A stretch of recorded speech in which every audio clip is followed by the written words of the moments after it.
Welcome to Culture Before Content. Culture Before Content, from Music for All and presented by Yamaha. And now, here's your host, David Duarte. Hey, welcome to the show. My name is David Duarte. I'm your host for Culture Before Content, and we're here live with some guests today. And we're here at the Sweetwater Director Academy at the Bands of America Summer Camp, presented by Yamaha. So let's meet our guest today. From Sweetwater, we have Rick Drewry, who is the, oh my gosh, I lost it, the School Relationship Manager. Titles are hard. School Relationship Manager for Sweetwater. So let's first start off with the easy part. What's a school relationship manager? A school relationship manager is essentially an ed rep with the company, and we interface with band directors. We're often surrogates for music education conferences. So from that perspective, that's what our role is, and I service the Great Plains territory, the glittering metropolis of the Great Plains and all the cornfields, Minnesota out to Montana, Nebraska, and Iowa. You'll hear this later, but a lot of land, and a beautiful part of the country. Beautiful. I used to live in Minnesota. Did you know that? Where did you live in Minnesota? Oh yeah, I lived in Bloomington, there by the Mall of America. Ah, okay. Yeah. Yep. That's fantastic band. Fantastic band programs in the Minneapolis area. Oh yeah, and Yes. it was really fun because I was the marching band TA, and it was super awesome. Anyway, let's talk a little bit of Sweetwater. So, we were talking earlier about the online services that you guys have. Yeah. But I really want to talk about your role with Sweetwater and what you offer, and maybe give us some stories of things that you do, or what kind of impact does Rick make on the community? Well, often, because my territory focuses on agriculture and versus maybe like technology and manufacturing, oftentimes the first conversation I have with educators is, have you ever heard of Sweetwater? and sometimes they're maybe not open to having that conversation, but sometimes they are open to that. What I kind of think of myself in those situations as an ambassador for the company. Obviously, if it's the first time that I'm communicating or having contact with a band director, I'm really keying into that relationship side and just making sure that I'm calling them. We're checking in on their band program. I spent my whole fall semester not selling one product, but just calling them, how's your marching band going? I keep tabs on BOA contests. I keep tabs on their state marching contests. We're all the time sending congratulatory invitations, emails, phone calls. And, band directors really appreciate it because they take pride in their program, and, we want to take time to acknowledge their successes. Well, I do want to mention that you were a former band director. Yes, and I think the other thing I learned about Sweetwater, a lot of people are in their positions at Sweetwater. So, if I'm dealing with you, I'm not somebody who's never been trained, because as you're talking about these relationships are great. That's my whole culture focus. As we're talking about these relationships, you also don't just have I need to get to know you, but you've got the experience behind it. So do you find yourself making suggestions or listening? All the time. And that band and orchestra at Sweetwater is 4 years in the makings. And we knew pretty early on that if we really wanted to make a lot of headway in band and orchestra, we really needed to key into the relationship side of things. We really needed to key into making sure educators know that we have a very vested interest in their successes as educators. And a big way of doing that is making sure that we surround ourselves with band and orchestra directors. And I hope I'm knowledgeble. I don't know. I wake up and I try. And I woke up and tried and did my job. So we all try. Try. But are you ready for a tough question? Yeah, I'm ready sure. for a question. I mean, what does a relationship mean to you? Like, what is important to you to form that relationship with that band director or that band program? Well, I think first and foremost, they have to, and it's so difficult because we have this preconceived notion in band and orchestra that your ed rep, or in this instance, your school relationship manager, shows up one day a week. One day a school week, or once every 2 weeks, whatever that rotation for that is. And they come in, they interrupt class, whatever that is. We build that relationship over the phone. And for educators that embrace it, it's super positive. They welcome it. They love the immediacy of it. And then for other educators, they really value once a month, I'm checking in on them to see how things are going. Oftentimes, my position in the company isn't necessarily writing purchase orders for whatever it is that they're doing, but I connect them with that person. They know who Rick is because Rick left me a message, Rick left me a voicemail a month and a half ago, and I have an email from him. I know that I can get in touch with him for our needs, and he's going to take care of me and get me in touch with who I need to in the company to make sure my needs are met. So people come to me for all sorts of different reasons, and I value that. Whether or not I'm able to directly service them or not, I'm happy to be an ambassador and help navigate them around the company, because Sweetwater is massive and it's hard to get in touch with people all the time. And so that's also a service that we offer as well. Yeah, so I was thinking, and then the online rental service we were speaking about earlier, that just started just in the last few years. Is that correct? We're in our second year of actually having what we think of as ed reps actually promoting this and servicing schools in that manner. So and I'm also, right now I'm thinking, we'll talk later on that side of it, but I'm really thinking about just the I'm high school band director. I'm thinking on the high school band director side. Sure. So say you're a percussionist. Yeah. And I need some mallet recommendations. What kind of mallets do I need for each one of these things? And can you recommend me for each of my mallets what I need, and how much is that going to cost? Is that the types of things that you do? Well, I as a percussion director in Texas, I would be more than happy to offer you my recommendations on those products. We're all the time talking with band directors and coaching them through that, and talking to them about why products are a little bit different, and more importantly, what separates our products from maybe some of our competitors in the space as well. The others. Is that PR? We'll a good way. The others in the space. Just what maybe separates our instruments from others. And there are some things that separates a Sweetwater instrument from maybe other instruments. I mean, as a band director myself, I'm constantly looking at what is there, because I have bias. I already know what reeds I want. I know what kind of mouthpieces I want. I know what kind of instruments I want. Or the beauty of say my flute player needs something more in the $3,000, $4,000 region, because we're ready to move away from the $300 region. Well, so our rentals, we actually have a direct, the principle that your students would put on their student line is directly transferable to the step up, the intermediate lines. So we can absolutely give your students access to an open hole flute at marginally $10 more rate a month than the student rate. But more importantly, the principle, the 3 years of payment that they were putting on that student model is directly transferable to that. So you as a high school band director can absolutely take advantage of our rental model. Yeah, because I'm big, because I'm high school, so what I'm usually getting the kids, and I have some great directors. Compliments to you, but they're stepping them up earlier and earlier, so I'm getting some of that advantage. But then it's what I think is. I see kids now when they get to high school and they're going to stick with it, or even, even scarier, the kids that are going to go to college. You're going to have to get some kid. You're going to have to actually go to college with it.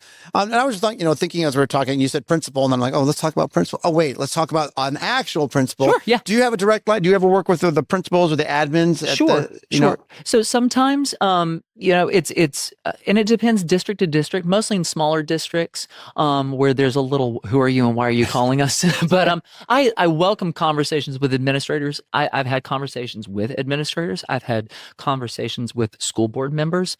I welcome those conversations all the time with fine arts directors, because our how we service our protection plan. They have a little bit more questions about how we ship instruments and what process does that look like.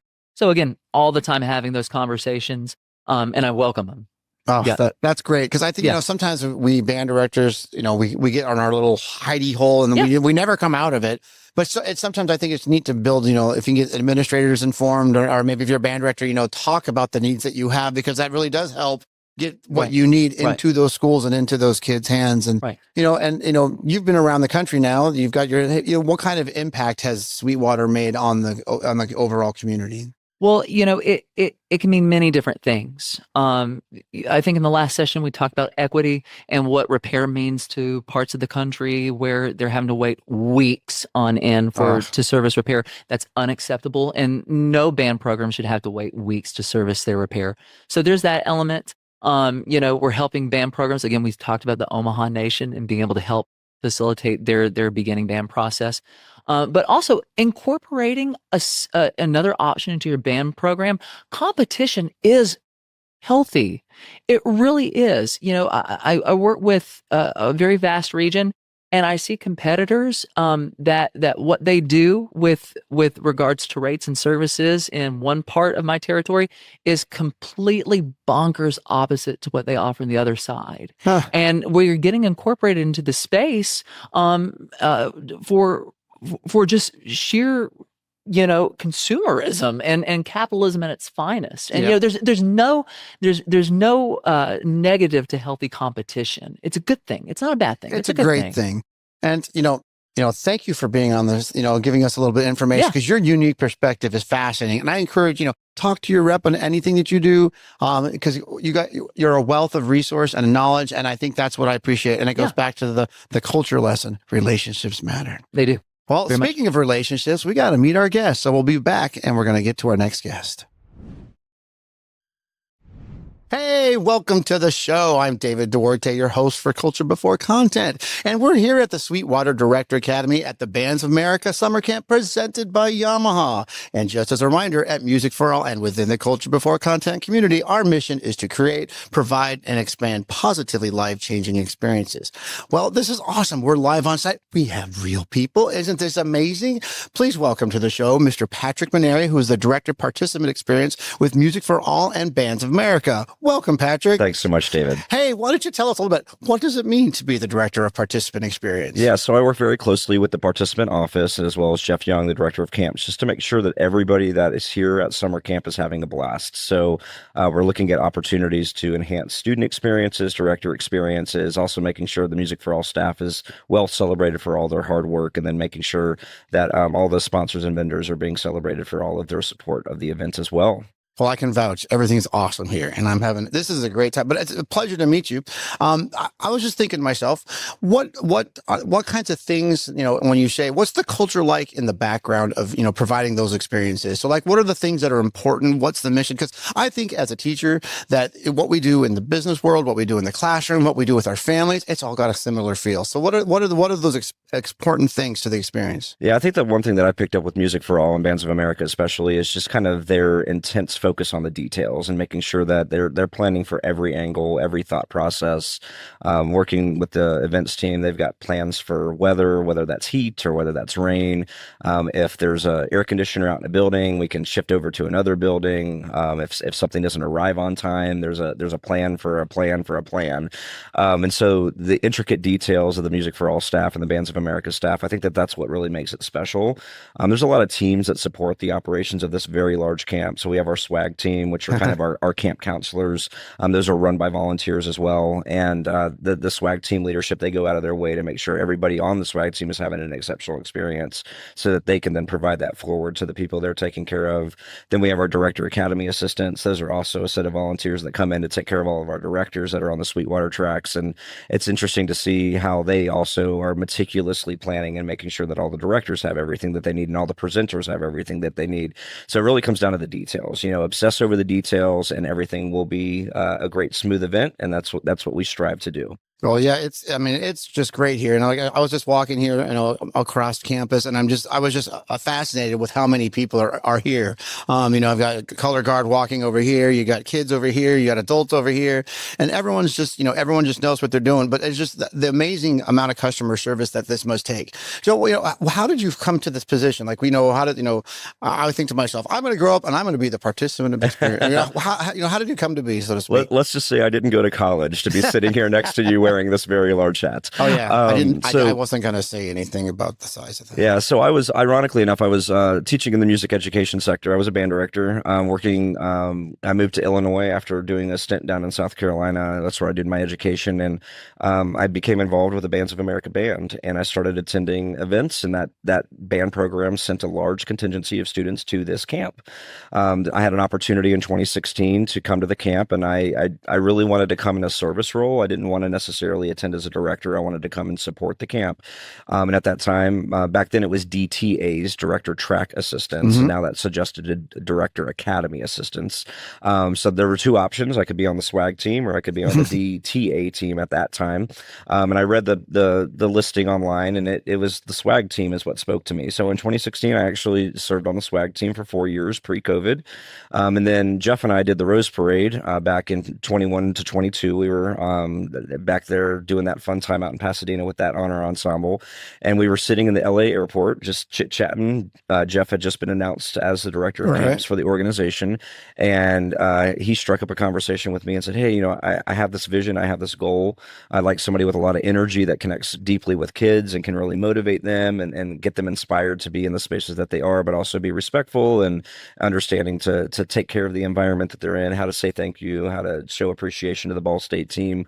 And it kind of just evolved from there. And Jeff and I have been working pretty hard just to make sure that in this role that what I really do is just kind of listen. I hear things and I try to channel them back to Jeff or back to Laura on the events team or over to Cam and the participant side of things, just to see how we can amplify, modify, and continue to grow what we're doing in service. And it's just kind of a little bit of the fun that I get to have.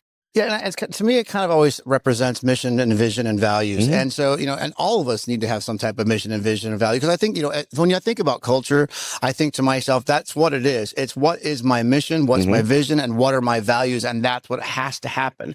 And so, you know, and I'm looking, by the way, I love all the pins. I'm sitting here kind of staring and trying to read them. You got to get distracted by shiny objects. I'm sorry about that. It's not your fault. But, you know, when you have, how much of this, what you bring is your personality? How much, you know, how do you prepare for your day? Is it just something that comes natural, something you have to think about? Are you one of those people that goes, you know, I know the 27 things that went wrong today. I'm going to make a list and I'm going to go write them down. And I'm going to take, I mean, how do you prepare? Yeah, for me, it comes to just being aware of my spaces and just trying to notice when people are uncomfortable or they're not satisfied in their environments. I don't know where that comes from in my life. It just kind of evolved over time. I've been fortunate to be in a lot of spaces to support other people, which I really am grateful for. And I've been trusted with a lot to take care of people.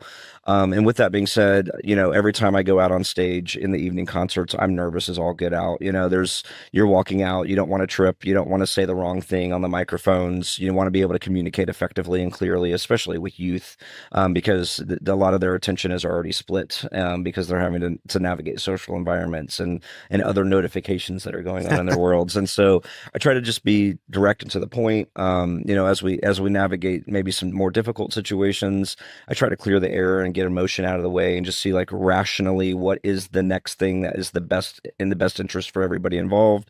I tell my team in my work environment, you know, we can't always make the right decisions, but we can make the next best decision. And then once we have that next best decision made, we can then make another best decision after that. And it's kind of a snowball effect from there. I'm also hearing a lot of growth mindset in there. Always, of like, you know, I think that's you know, I always tell people, like, even at this camp, I think I walked into my first clinic and I started teaching and I realized I hadn't even seen what the outside of the world looked like. I literally just got off plane, went to bed, came in and did my first session. Right. And then I got to know stuff, but I took it from a growth mindset. This is where we start and this is where we're going to go. Absolutely. And I was thinking also, you know, you said the difference working with kids and then working with adults. What, any major differences, or is it, you know, pretty same, you know? Yeah, I would say the kids are more malleable and adaptable to fast change. The adults, it takes a little bit longer to navigate some change. And sometimes kids are very, very quick to tell you what is going on, where with adults, sometimes they might say one thing and we need to ask some questions and further clarify what they're looking for.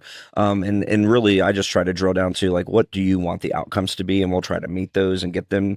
But it's also just taking people on a journey and meeting them where they are and calmly taking them to a space that they feel better as they're experiencing this. I mean, they've invested to be here. We've all invested to be here. I want to have a great experience too, you know? And so it's how do we, as a community, all of us coming together with that mindset of, you know, we're musicians and we're performers.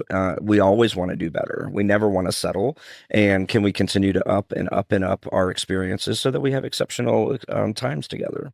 Do you have any special stories or anything like that? Something, a memory from all of this? Yeah, well, I think coming out of COVID, I would say camp really reset coming out of COVID, taking those 2 summers off, which gave us a lot of time to think. But it also, Music for All had a lot of staffing changes at that time. And so institutional knowledge just needed to be regained as new staff were coming in.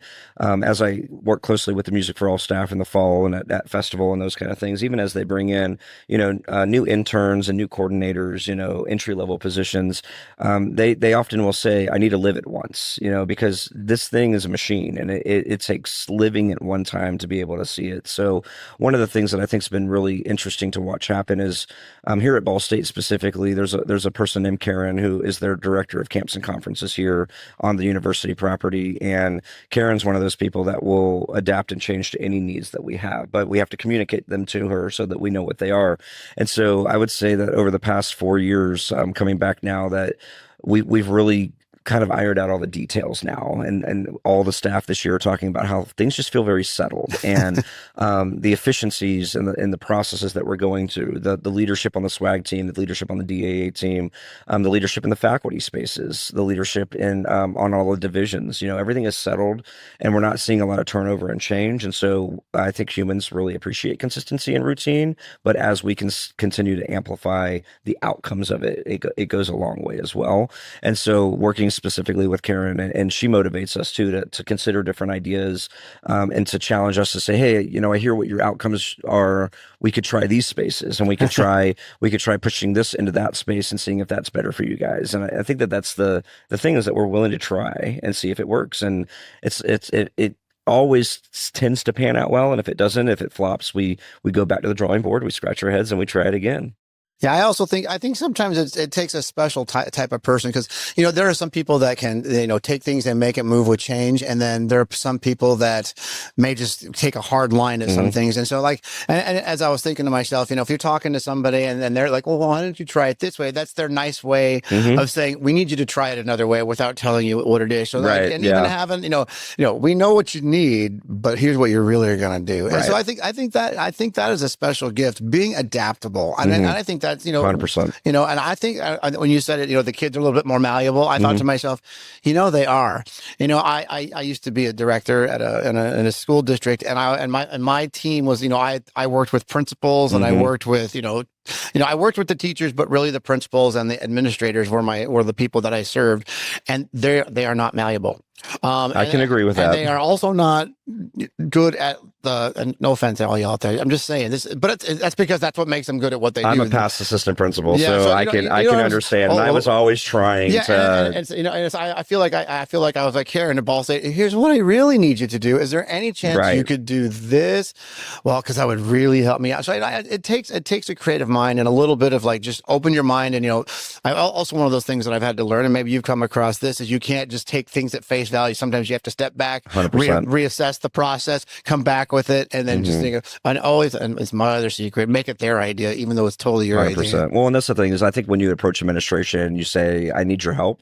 I think that line catches administrators do want to be helpers. They just have a lot of limits to them, and there's a lot of red tape that they're navigating no matter where you are in the country. And building the relationship with your close administrators, inviting them to your concerts, trying to celebrate them and incorporate them into your program elements, then they start to see what you're doing, and then you get a little bit of leverage, and it goes a long way. Well, I hate to say this. No, I don't hate to say that's a bad word. Hate's a bad word. But what I like to do is I like to try to form a relationship, and it doesn't always work necessarily, because sometimes you meet people and you're like, oh, instantly this is the way that it needs to go, right? Yeah. And then for myself, it always comes down to, well, I'm going to still try, and I'm still going to make it. So like when I got to my new school, I made sure every one of my administrators had new sweatshirts. Oh, that's great. And so one of them, from the Pacific Northwest, I figured a sweatshirt over a t-shirt, might as well wear something you're going to see. Yeah. But I went to a website, found the official school logo, designed it for the band, and present it to them.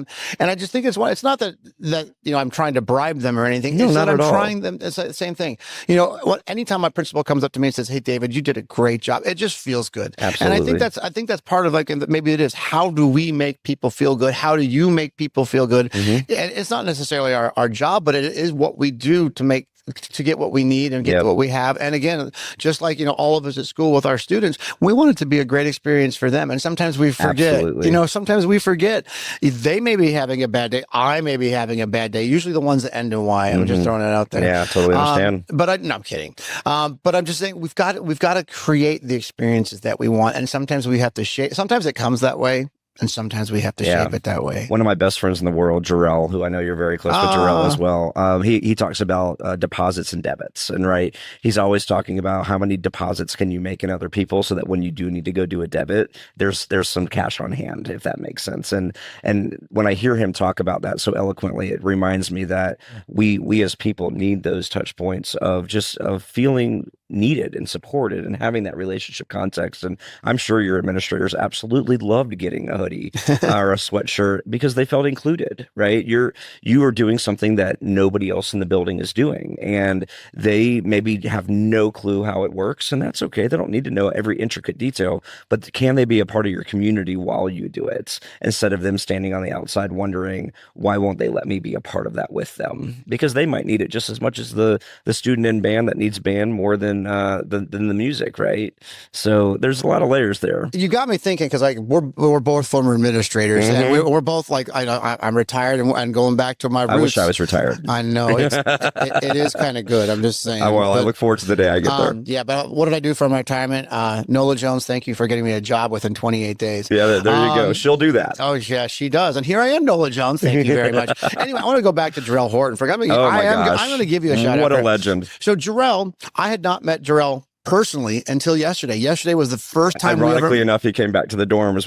We're on the other side splitting rooms, and he said, I went to dinner with David tonight. And I was like, oh, how special is that? And what was amazing is, and maybe a lot of you are out there like this, but I need to outwardly deflect to be efficient. Like you don't even have to listen. You just have to say, or you have to say yes. And he took I must have texted him 400 times on the way here. And it's someone I haven't met, and I already just felt that this is a person I can form a relationship with, and he took care of me. He's an amazing person. Oh, then we played bingo last night. It was great. That's and awesome. We both won $5. Wow, nice. It was came to camp and won some money. That's awesome. It was on movie music. So it was actually, but I mean, I was thinking back. I've had 60 people on the show so far, and if you go back and watch Jarrell, because it's that was the start of building a relationship and making that. But that's the kind of people that I'm now that we've met, I'm gonna I've got things I got to do.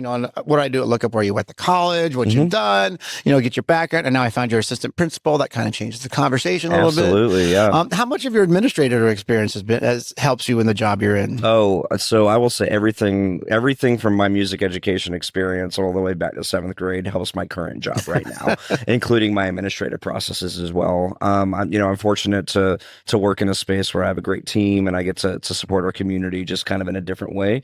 And what I look forward to based on my music experiences is team building, and getting a collective buy-in. I look at my teams in my workspace now, and I think of it as a band program. You have some stronger sections, you have some weaker sections. Within those sections, you've got some strong players and you've got some weak players. And what I really am focusing on, and this is a fun thing for me, is that I get to help develop people into leaders, even though it's in a recreation space. But it's the same idea of taking them and having those sometimes difficult conversations to say, hey, I think there might have been a better way to go about that conversation, or hey, but did you do some context research before you dived in and started accusing?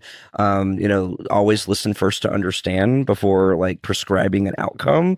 Those are some strategies that you can use in the business field and in the nonprofit sector, which is what I work in. And everybody has the opportunity to grow in their interactions with other people. I work closely with a lot of vendors, and sometimes vendors can be sticky. And they're a little stubborn sometimes, and we have to navigate and motivate them to understand they have roles and responsibilities to help us meet our goals for our people. And so everything, David, everything from my administrative spaces, my music education spaces, it all ties into who I am now and how I operate my family, how I operate my teams at work, how I operate myself. I hold myself to a very high standard on how I treat people and how I allow people to treat me.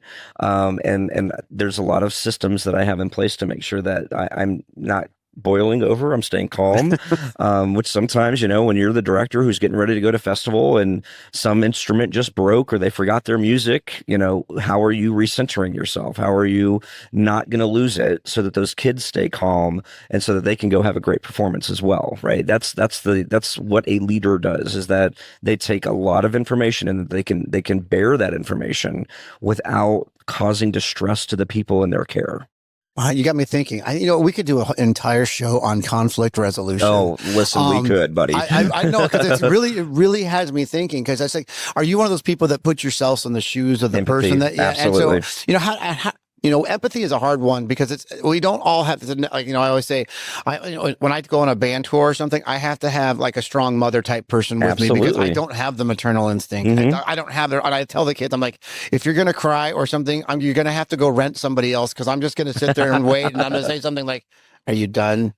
Okay, we can work now. Right. And I actually do tell my students that that is a true and it's good that you know that about you, and like you can amplify by surrounding yourselves with people that will do that other thing for you. Mr. Duarte, okay, I don't know what to do right now. So, but I've learned is once they get that part of it, I let somebody else handle the things that I'm not capable of. But I am really good at listening. I'm really good at trying to find, and here's the hard thing, especially when I'm thinking about dealing with students. I'm sure you've come across this. There's two sides to every story. Every story. And what I don't remember what it was. I'm trying to think now. You got me thinking. It was something that says pretty much everything is 50% truth from each side. And that changed how I interact with people. Yep. Because if someone's, and it's kind of like, how many of you out there have called, or a parent has called you for something that you did to their child when you're like, what? I don't even remember doing that. Or like, that's not what happened, and we get all defensive and mad. And at some point I have to remember, oh yeah, I'm an adult. And that's and we're working with children. And sometimes, and that perception is reality thing. Yeah. If you're 10 or 12 or 15 years old, what you experienced might have been that, but it also might have been misunderstood, or the intent wasn't there. And it was just when they go home to talk to their parents and they tell their side of the story, if the parents are coming back at you, what strategies have you built to receive that information from those parents and navigate those parents through a discussion instead of an attack, right? And I could see young directors feeling attacked by parents, because parents can be very direct, especially with their own children. Well, I can tell you from my own personal experience when I was younger, that was a long time ago. When I was younger, I looked at the parents as parents, like as, I'm the kid and they're the parent. Yeah. And now I'm looking at them and they're like, oh no, they're my children. They're about, they're the ages, those ages have changed and my feelings have changed. And, there's no substitution for experience and what you do. But a couple of things that I've learned about this, I don't know how we got on this topic, is that I document everything. Yep. And then sometimes what I've learned is getting to the parent first. Absolutely. And I kind of have a level of parent contact. And also it goes back to forming relationships with people. It's all about the relationships. If I get the parent to say, I always, this is my catchphrase. How many times, children, have I yelled at you for being incredible? Oh my God, Obos, that intonation was amazing. I need you to leave right now. I cannot take that. Yeah. And that's why I kind of use that counter argument, so to speak, with parents. I said, you got to think of when your child comes to you, and I'm thinking, what is my goal? And I think a lot of it is we serve everyone. We don't serve someone. That's correct. And so, and I'm thinking of your position, you serve everyone. He serves everyone. But to take care of everyone as if it's a one-to-one relationship. Yeah. The other thing I think is an important factor as we're on this topic of interactions with people is that picking the phone up, getting away from sending the email and just give the phone call, because when they can hear your voice, there's something naturally human of voice-to-voice connections. Or if you're able to meet in person and talk face-to-face, that can be very intimidating, especially in your early years of teaching.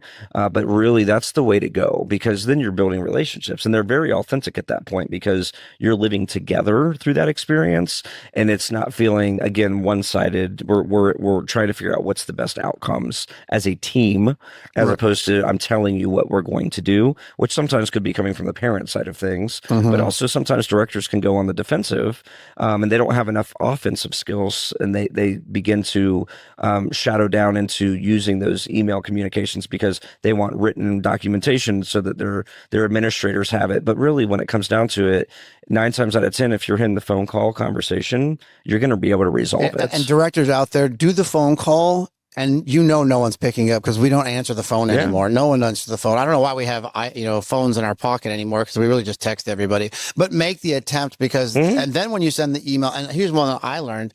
Hey, if you leave the voicemail, you can just reference that in the email. Say, hey, I gave you a call. Hey, can we schedule a call on something? Everything I need is on that voicemail. Then they can hear your voice. And so, but those are those things that you learn as you get older. And another thing, just thinking about a piece of advice that I've got from this is to have some parent socials during the course of your year. Absolutely. And here's another, and I just had mine a couple of weeks ago.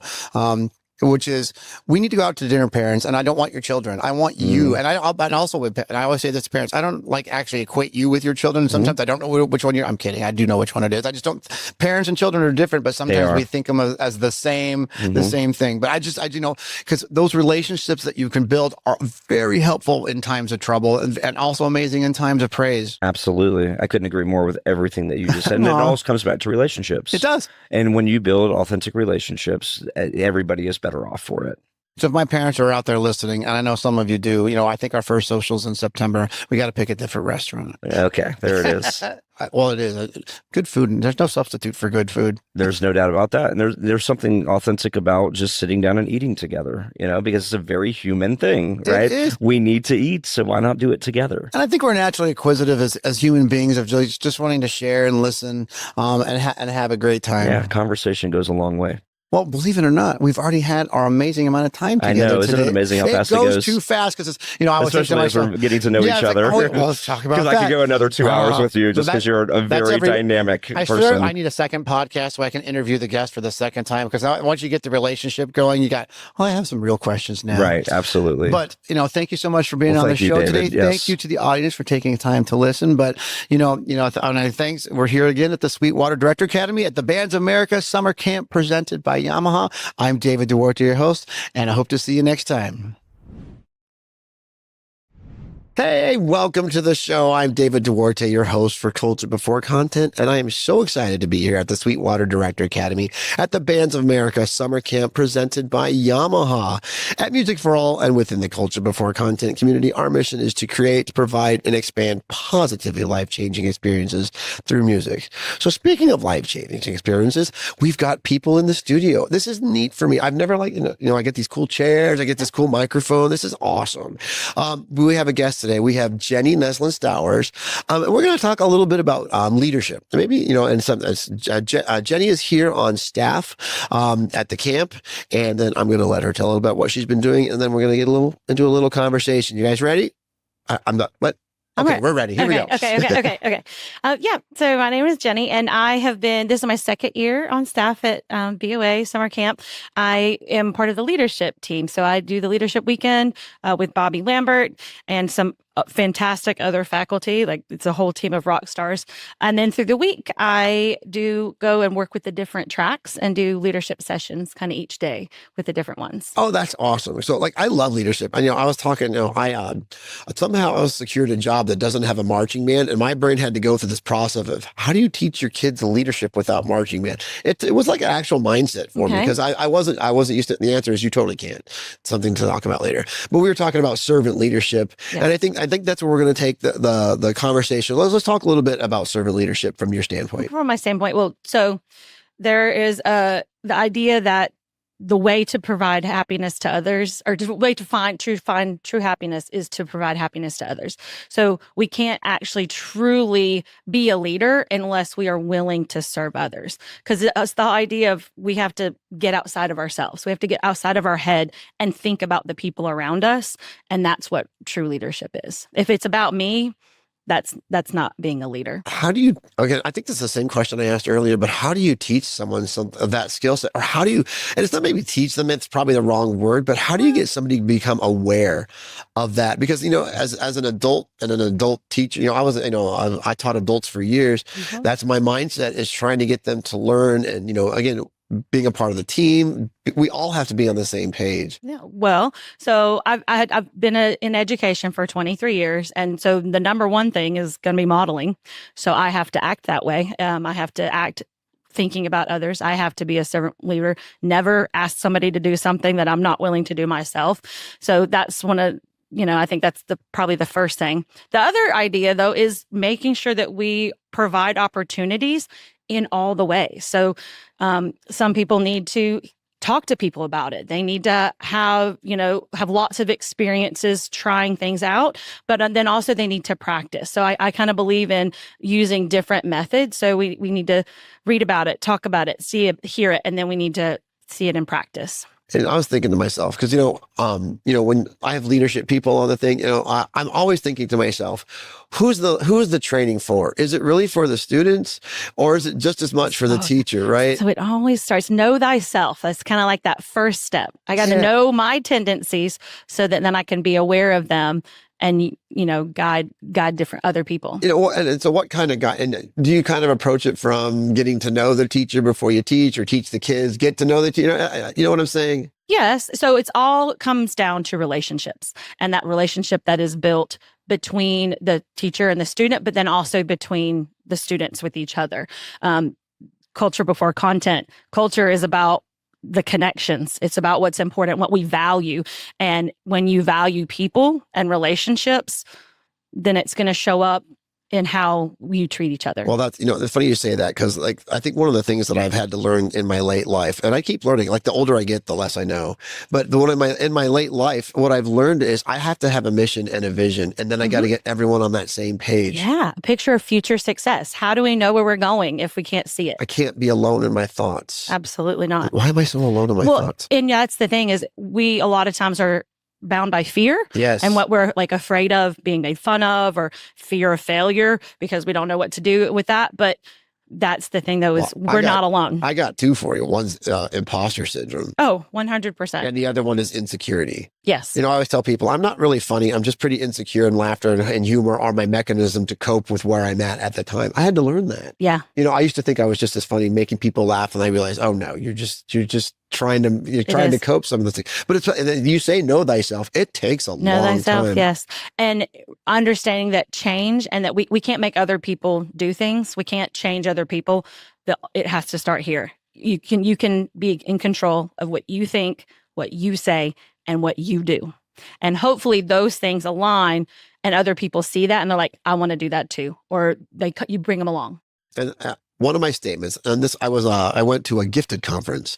And by the way, the reason I went to the gifted conference is because we had a music school, and believe it or not, my district was so aware that every kid that's gifted also music is part of the giftedness. Everyone gets it. Everyone has it. Every experience. So I went and I listened to this woman teach, and she said something, and I meant to bring it up in an earlier podcast, but it pops in my head. Is you always remember people for how you make them feel. Oh yeah. And that famous adage. Yeah, but nobody cares how much you know until they know how much you care. Yeah. And how do we encourage some of those things? Do you have any tricks, tidbits of knowledge? Oh, I have tons of tricks. I'm kind of the trick lady. That's what I do. I show up with the bag of the pool noodles and the string and the marbles and play games. But really, the idea is, if we're thinking about other people first, finding a way to make connection. So for the teachers, or for the person that's in charge, sometimes just actually having the words to say. So I'm patting my hand because I use my fingers a lot to help remind me of things. And so one of my favorite activities is a 5-finger bio. So each finger is going to represent something different for me. So I'm going to ask somebody something small about themselves. So your pinky, what would just be a small detail? So I would share, and then also ask you, what's a small detail? Tell me a small detail. I like to be by myself and just appreciate alone time, at least a little bit per day. So this is your ring finger. So I'm going to ask you something. What is something that you are really committed to or passionate about? Oh, creativity. Okay. Yeah. Yeah. And then we're here. This is our favorite finger. It means you're number one, right? Yeah. No, it's the one that I'm not showing you something. But maybe what is something that you are afraid of? I'm afraid of failure, or that challenges you. Okay. I'm afraid I've taken on something I can't do, not that I want to do. Okay. And for this last one, to help it kind of point in a direction, you talked about vision earlier. What is a goal or a vision of where you see yourself in the future? What's something that you're working towards? Besides retirement, No, I envision myself providing a space for my students to have the most opportunity to learn, because that's what gives me my inner joy. I retired to become a teacher again. And that is like right now, everything that means something to me is providing that space and keep doing it until I find that magic way, until I know I've got it down. Okay. So all of those things, I've learned some things about you. And so I feel like we can have a better connection now. Because I know you do like to, your alone time is important to you, but people are also very important to you, because you talked about teaching. And I think one of the other skills, because every behavior that humans have are learned behaviors. We are born knowing how to cry, and very few other things, and eat. We can cry and eat, and everything else is learned. So if there is a behavior that somebody exhibits, we can learn it. And that includes those leadership skills and communication skills. And I'd say the top is listening for understanding, not listening to respond. So making sure that we're listening to people to really, truly hear them and understand what their experience is and what they're saying. I still struggle, but that's one of the big things I try to do better and more is listen more than I speak or interject. It's hard. It's so hard. It's so hard. I don't mean to be that guy, but I just, and so how do we help students process their emotions, especially leadership? I'm thinking from my aspect, again, we talked about being on the same page earlier in one of the podcasts. And, sometimes, when you're starting a new job, for some of those of you who are starting a new, if you're a new instructor or a new director, you've got to set the bar. And, and I will say this, it always gets better by the second time you've done it. It gets better the third time you've done it. And then eventually it becomes that pattern, but you got to start somewhere. Yeah. But how do we help kids process their own emotions, especially in a leadership role? So I think that actually comes down to the experiential learning cycle, that's my jam. That's what I say. That's my jam. That's my jam. That's what I teach. That's what I work with every day. But we have these experiences, and we have emotional reactions, whatever they are, negative, positive, visceral. And then you have to think about that. And a lot of times students and adults process by talking things out. So providing space to process and to debrief, that's where we create meaning. Because if we don't create that meaning, then we're not going to be able to apply that and finish the cycle. We have experiences. We have to think about it, apply the meaning, talk it out, and then we can figure out what I'm going to do with this. I'll give you a secret about me, and thank you, Scott Lang, for doing this to me.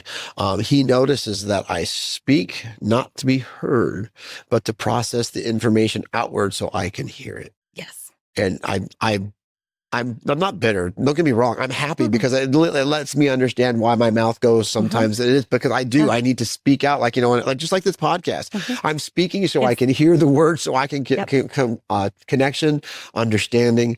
And, again, what do these podcasts do? They're a great way to get professional development. They're a great way to be a better instructor, a great way to be a better teacher. And I always say this, I don't know everything. I like to pretend I do, but I don't. But I don't. The reason I do what I do is because I believe in the process. I believe in kids. I believe in teachers. I believe in all of us. Yes. And you know what? You can all make mistakes. I make mistakes all the time. But then it's remembering, why did I make that mistake? What happened? So what does that mean? Why is this important? And now what am I going to do? What? So what? Now what? Yeah. And then also like that deeper thought of is this mistake intentional or accidental? Yeah. And how do we stop a kid from making because I think almost I have to put the kid in a different classification if they're making intentional mistakes. And, and that might be, hey, don't talk about so-and-so. What's going on though? But to me, it's seeing that deeper level. Because if they're doing that's like a lashing out, that's a hurt. If they're doing something intentional to mess up rehearsal or to cause harm to somebody else, which, let's face it, if we're all doing what we're supposed to and we have to do this again, and it's intentional, that is lashing out a little bit. What's going on? Why? Dig deeper. And if we build connections with people, we have that space we can ask, be like, hey, what's going on? Tell me what's, tell me more. And this is one of those, kind of behavior things that I've learned is sometimes those tough kids that don't want to open up. So it takes time. And so I do this technique that I learned from Love and Logic Institute, who are some teachers, but it's called noticing. And so you, at least 6 times, you just do some noticing without passing judgment. So I noticed we have the same shirt on today. Yeah. I love the blue.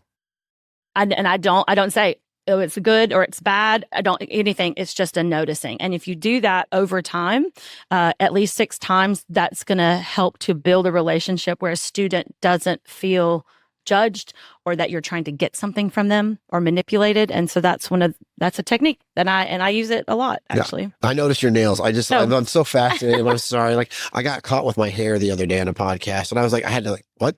My hair? Like, oh, thank you. This is camp hair. And so, some of the things we can do for students and leaders, I also believe, and we mentioned this earlier about allowing kids to make mistakes. They have to learn from them. Yes. And it's okay. And I would like to hear your thoughts on that. That's how we learn. We learn through making mistakes. And so how we handle that, but also teaching students how to handle mistakes and how to recover from that, I think is essential. And it comes from encouraging it. And so this is one of those things, it's a opportunity. If you can shift your mind and see mistakes as an opportunity to practice a new skill or an opportunity to practice how I handle mistakes, how I handle being frustrated. If you can shift your brain into thinking of that as a really good thing, then you look forward to it and it doesn't become this negative thing and you become quicker at working through it. All right, here's another topic. I love these topics. You're making me think. All right. Reflective practice. So I'm a big believer in reflection because it's the non-judgment zone. It's personal. It's the learning zone. It is. And so, getting kids to reflect on whether they're, it's hard. It's hard. But I also have to use it on myself. Yes. And so what do you think do you have any ideas of what you can use with kids in terms of reflective knowledge or like, I'm thinking more in terms of the way we speak to them, because there's 2 types of speak right now. We've got leadership speak when we're talking to the student leadership that we do, but we also need to example the students they're speaking to so that we know what the leadership is going to be speaking to and what they're going to encounter. Yeah. So, what do you think about reflective practice or any tips on reflective? Yeah. Well, it starts with that self-assessment, that knowing that self, but learning like to take that time to think. So asking questions. And then sometimes it's setting it up, asking questions, not for the answer. Like, I don't need you to tell me the answer. I want you to ask this question. I'm going to ask you this question because I need you to think about it. And then maybe you take time. I love partner sharing. And because a lot of times we ask a question and like you said earlier, you've got to talk it out to know what you think and what your answer is. So providing space to do that. Everybody pick a partner, turn to your neighbor, and let's both share this answer to this question. But we are not a really reflective society, I would say. We're quick. We're quick. We don't take time to think about what this action is going to be or think about what maybe the consequences are. We just want to react and we want to put the post out there. We want to, put the comment. And so I think that is, being reflective is something that has to be taught, has to be learned. I got all these buzzwords going to my head now already. Accountability. Oh, yeah. So how do we make kids more accountable for their actions? How in terms of leadership? Yeah. Here's my thought process. If I have kids and they're really young on the leadership thing, and I'm just trying to make sure that I like to check in often, and then the goal is to check in less often. But I have to feel it and know it. I have to feel it that the kids are copying. So I like to have the kids, I'll take them on one-to-ones and I say, I'd like to have a commitment from you that you are going to give me your best possible rehearsal today, or you're going to give me everything that you've got today. Can I get that commitment from you? Okay. And a lot of that is teaching kids the obligations that you have set for yourself. So that actually has to do, you're talking a lot about group norms and establishing expected behaviors. And so whatever mechanism you use for that, if you have them at the beginning, then you can call people on it at the end. So one I use a lot when I'm playing games, so we play games a ton, is play safe, play hard, play fair. And so when people break those expectations, I have a method for calling you on it. Like, hey, before we started playing, you said you were going to play safe, and climbing up on top of that to jump off is not safe, or being rude. That's not playing fair. That's not nice. And so having a mechanism to do that. So making sure we have established group norms is a fantastic way to start. Anytime you work with a group of people, you got to have norms. Okay, here's another good one. Intrinsic versus extrinsic rewards. Ooh. What do you think? Fear and desire. That's what motivates people. I was having a conversation with Courtney Allison Mills earlier at lunch, and she was talking about how this fantastic class that she had in college about that babies learn how to walk because they wanted something. So every human has learned how to walk because they wanted something. So desire is our first motivation. We learn the fear later on. And so I've always thought that desire is more powerful than fear. Fear works too. I don't want a speeding ticket, so I slow down. But the things that I really dig in hard and work hard for, it's always desire. I think that now I can focus on creating desire from your students, creating desire from your instructors, creating desire just in, because again, this goes like I said, I taught today was on students doing the work and the roles and handing, less work on the teacher because the kids can do it. Oh yes. Got to empower. Empowerment. Central. Yeah.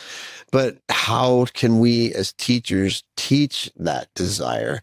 And again, I always say this is my other comment. I don't remember where I learned this from, but leadership is leadership, good or bad. It's just that you got to make sure that the right type of leadership is the one. Yeah. And so, I'm not sure everyone has that innate desire to do things, but how do we, and that's what goes on talking about rewards, because we want the kids, let's be honest, we want the kids to experience music, band, color guard, anything the way that we do it. We know what it's like. I feel bad. I know what it's like to be a professional musician. I know what it's like to be performing on the Hollywood Bowl. I know all of those things, but I just want those experiences for my kids so bad that, and I always think is it taking them places? Is it trips? Is it, leadership retreats, and I'm not saying there's a right or wrong answer, but I'm just saying I'm always looking for hey, well, have you thought about this kind of thing? Well, so student voice, is it one of those things? Are they part of the planning process? Do they have ownership of it?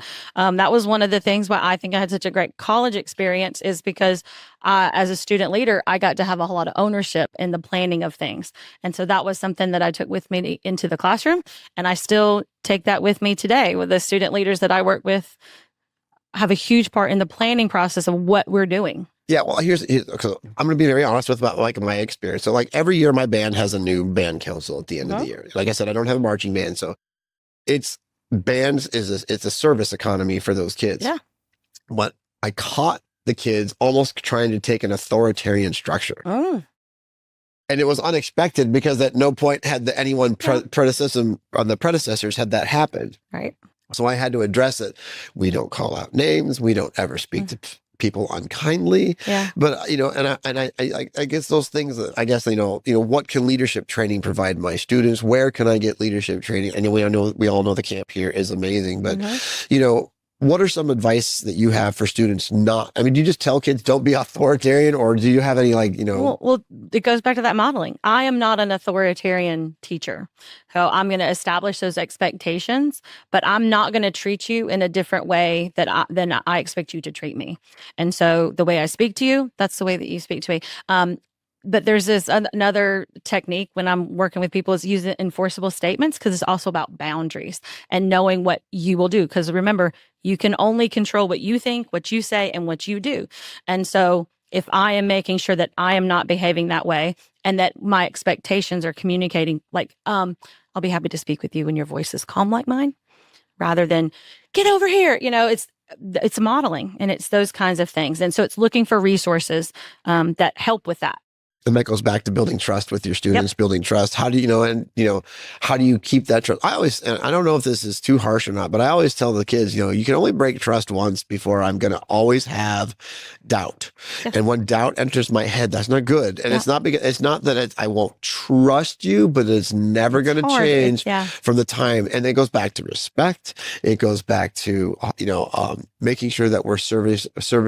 Again, you said it, service before self. Mm-hmm. I always just think to myself, why do some kids get it naturally? Why do some instructors get it naturally? And, and I don't have an answer for it, but I do like to talk about it. Yeah. We're raised different. We all come from different environments. We have different expectations at home. We've all had different experiences outside of the band. Well, there's other places where these things are happening. Let's do a fun question. Okay. I love fun questions. What was the most impactful thing for you in music that made you want to be where you're sitting here today? Sorry. Okay. No. So this is deep. Are you ready? I'm ready. I'm going to share. So music is actually how I speak to God. And so I had the most visceral reaction I've ever had in my whole life when I was about 17 years old and I was performing and I was on the field and I just like everything in my body felt right with the world and connected. And so I'm always seeking that now. Like that is the thing that I've always sought after, is that connectedness and that rightness that I felt, I discovered as a teenager in band, and I find it through music and people. So like band people are a little bit different than I think other music people, like, cause we get from the music, but we also get from the connection with the people, because it's not just about me. I'm a part of this whole, and what I do affects other people and what they do affects me. And I think that's magic. I do think it's magic. And I think one of the greatest things, my life story is I was 4 years a marketing and finance major before I switched to music. I had to go through ignoring my gift to find it, then to realize I had to do 3 more years of it.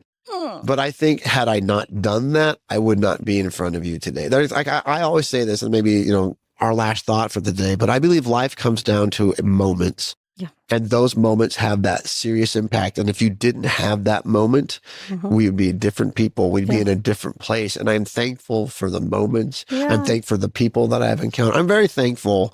I feel very lucky. The fact that I'm doing this podcast, I feel very lucky. I get the benefit of learning. And my listeners out there, you get it too, but I get to talk to these people after. It's so exciting.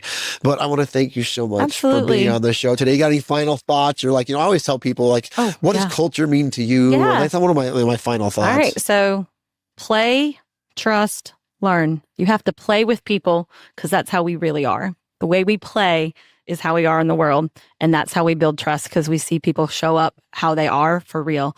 And then we get to a space where we can learn from each other. Thank you. That's so amazing. Well, I can't tell you how amazing the Sweetwater Director Academy is at the Bands of America Summer Camp presented by Yamaha. I'm David Duarte, your host for Culture Before Content, and I will see you next time.